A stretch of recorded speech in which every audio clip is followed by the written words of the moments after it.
एक समय की बात है। एक शांत जंगल में एक बुद्धिमान बूढ़ा उल्लू रहता था। उल्लू चारों ओर हो रही हर चीज पर ध्यान देता था, लेकिन शायद ही कभी बोलता था। जंगल के दूसरे जानवर अक्सर आश्चर्य करते थे कि उल्लू इतना चुप और बुद्धिमान क्यों है।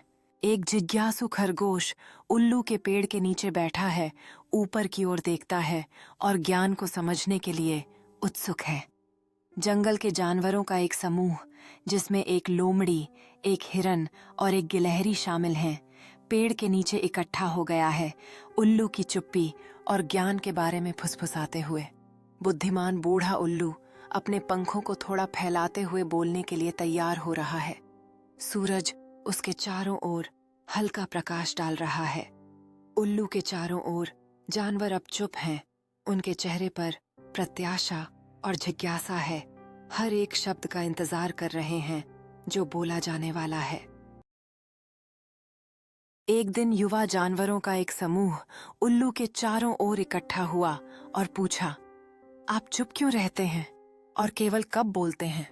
उल्लू ने मुस्कुराते हुए जवाब दिया, जब आप बहुत बात करते हैं तो आप शायद वह सुनने से चूक जाते हैं जो अन्य आपको सिखाने की कोशिश कर रहे हैं।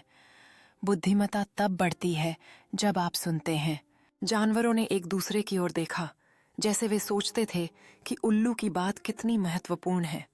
उल्लू ने आगे कहा, हर एक की आवाज में कुछ सीखने के लिए होता है, लेकिन हमें धैर्य से सुनना चाहिए। जानवरों ने एक दूसरे के कानों में फुसफुसाते हुए कहा, हम हमेशा बोलते हैं, शायद हमें सुनने की जरूरत है। उल्लू ने मुस्कुराते हुए कहा, सुनना सबसे बड़ा उपहार है जो आप बचपन में सीख सकते हैं। जानवरों ने सिर हिलाया, लेकिन उनकी सलाह को पूरी तरह से नहीं समझा। अगली सुबह लोमड़ी और खरगोश के बीच झगड़ा शुरू हो गया। लोमड़ी ने खरगोश पर जामुन चुराने का आरोप लगाया, जबकि खरगोश ने इसका इनकार किया। बुद्धिमान उल्लू चुपचाप देख रहा था जब दोनों पक्ष जोर से बहस कर रहे थे। उल्लू ने सोचा कि उसे इस विवाद को सुलझाने के लिए कुछ करना चाहिए। उसने धीरे धीरे अपनी आवाज उठाई और कहा, दोस्तों, क्यों ना हम शांति से बात करें और सच का पता लगाएं।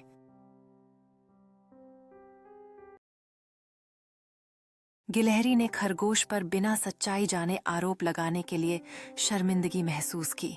उल्लू ने कहा, अगर तुमने अधिक सुना होता और कम बोला होता तो यह विवाद टल सकता था।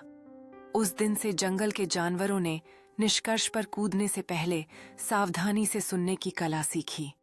कहानी का नैतिक अधिक सुनो और कम बोलो।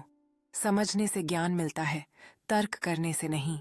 जंगल के जानवर एक खुले स्थान में इकट्ठा हुए, उल्लू की बुद्धिमत्ता को ध्यान से सुनते हुए, जो समझ और संवाद के बारे में साझा कर रहा था। गिलहरी और खरगोश एक साथ बैठे दोनों सुलह और राहत की भावना के साथ दिख रहे हैं। अन्य जानवरों के चारों ओर जो सहमति में सिर हिला रहे हैं, जो जंगल में सामंजस्य का प्रतीक है।